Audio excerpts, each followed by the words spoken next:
Methods of purchase management कि material को purchase करने की क्या डिफरेंट मेथड्स होती है। फर्स्ट आता है purchasing according to requirement, second है purchasing for some specific future period, third है मार्केट परचेसिंग, फोर्थ है रेट कॉन्ट्रैक्ट परचेसिंग, फिफ्थ है सेंट्रल परचेस ऑर्गेनाइजेशन और लास्ट आता है through directors journals of suppliers and disposals. इनको डिटेल में देखने से पहले डिस्क्रिप्शन में आप परचेस मैनेजमेंट से रिलेटेड डिफरेंट टॉपिक्स पे वीडियो देख सकते हैं। वीडियो अच्छा लगे तो प्लीज लाइक कीजिए, चैनल को सब्सक्राइब कीजिए और कमेंट कीजिए। और किसी टॉपिक पे वीडियो चाहिए तो आप कमेंट कर सकते हैं।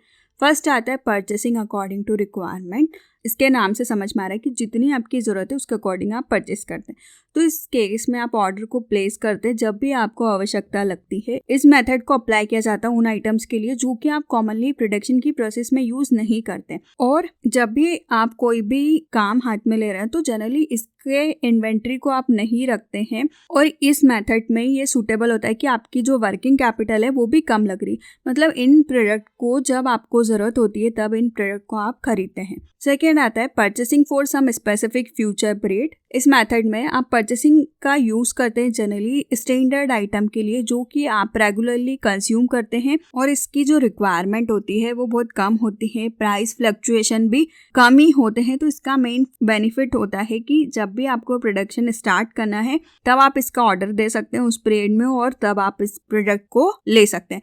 तो आप इसमें स्पेसिफिक फ्यूचर पीरियड के अकॉर्डिंग प्रोडक्ट को परचेस करते हैं। नेक्स्ट आता है मार्केट परचेसिंग। इस टेक्निक्स में आप परचेसिंग करते हैं जो भी प्राइस में फ्लक्चुएशन होता है उस आइटम का आप एडवांटेज लेना चाहते हैं तो आप मार्केट परचेसिंग करते हैं। तो इस मेथड में ये प्रोवाइड करता है कि आप जब भी किसी प्रोडक्ट का प्राइस कम है तो आप इसमें इन्वेस्ट करते हैं और मटेरियल को परचेस करके रखते हैं ताकि आपका प्राइस भी कम लगे और आपकी सेविंग भी ज़्यादा हो।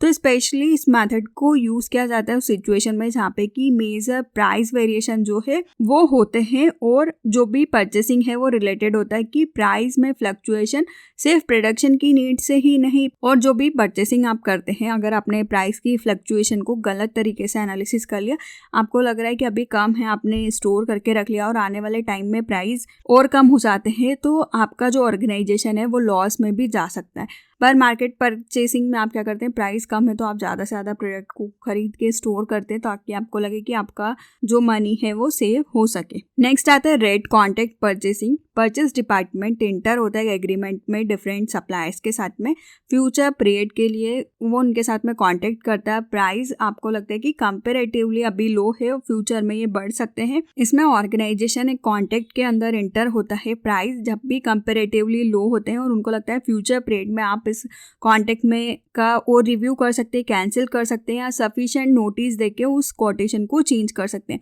तो आप अप्रोक्सीमेटली इसमें क्वांटिटी लिख देते हैं, टाइम मेंशन कर देते हैं कि आप उनसे कितने प्राइस में कब तक सामान लेते रहेंगे। तो बहुत सारी इंडस्ट्री जिनको लार्ज क्वांटिटी में रॉ मटेरियल चाहिए रहता है लाइक कोल, पिग, आयरन जैसे आइटम्स चाहिए रहते हैं तो वो डिज़ायर होती है कि वो इस कॉन्ट्रैक्ट में जाए ताकि उनको रेगुलरली सप्लाई होता रहे। और जो प्रोडक्ट लाइक पेंट, केबल्स ऐसे सिमिलर आइटम को आप इस मेथड के थ्रू परचेस करते हैं ताकि इनकी आपको रेगुलरली डिमांड होती है। तो आप कांटेक्ट करते हैं सप्लायर के साथ में कि वो आपको सेम प्राइस में पर्टिकुलर टाइम में सप्लाई करते रहे या मंथली सप्लाई करते रहे, इस तरीके का ये कांटेक्ट होता है। नेक्स्ट आते हैं सेंट्रल परचेस ऑर्गेनाइजेशन। सेंट्रल एक बिग गवर्नमेंट कंसर्न होता है या बड़ी इंडस्ट्रीज वो क्या करती है, उनके जो स्टोर्स होते हैं वो सेक्शन वाइज होते हैं डिफरेंट लोकेशन में।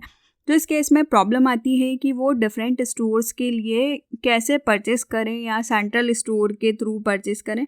तो सेंट्रल स्टोर सप्लाई करते हैं मटेरियल को सेक्शन वाइज स्टोर्स पे, डिफरेंट स्टोर्स पे। मतलब एक लोकेशन पे 20 स्टोर है तो उसका एक सेंट्रल स्टोर हुआ, उसने सब खरीदा और सबको सप्लाई किया।